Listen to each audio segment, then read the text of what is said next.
Сен бүгін құрама есептің қалай шығарылатынын білетін боласың. Есептің шартын құрып, және оны шығарайық. Арманда 4 кітап бар, ал Жұлдызда 2 кітап артық. Есепті шешу үшін 4-ке 2-ні қосамыз.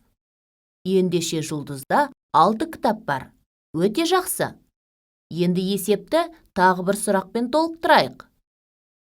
Арман мен Жұлдызда барлығы неше кітап бар?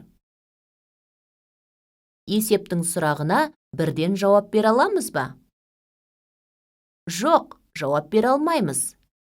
Неге?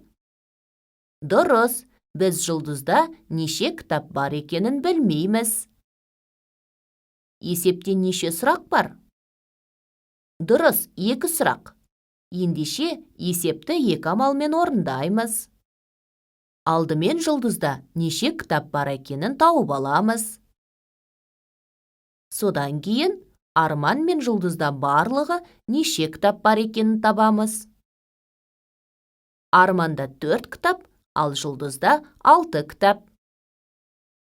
4-ке 6-ны қосамыз, 10 кітап. Осы 2 амалды бір өрнек түрінде жазуға болады. Енді жауапты жазамыз. Арман мен Жұлдызда барлығы 10 кітап бар. Енді осы есептерді салыстырайық.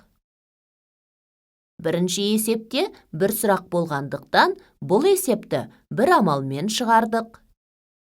Ал екінші есепте 2 сұрақ болғандықтан, оны 2 амалмен шығардық.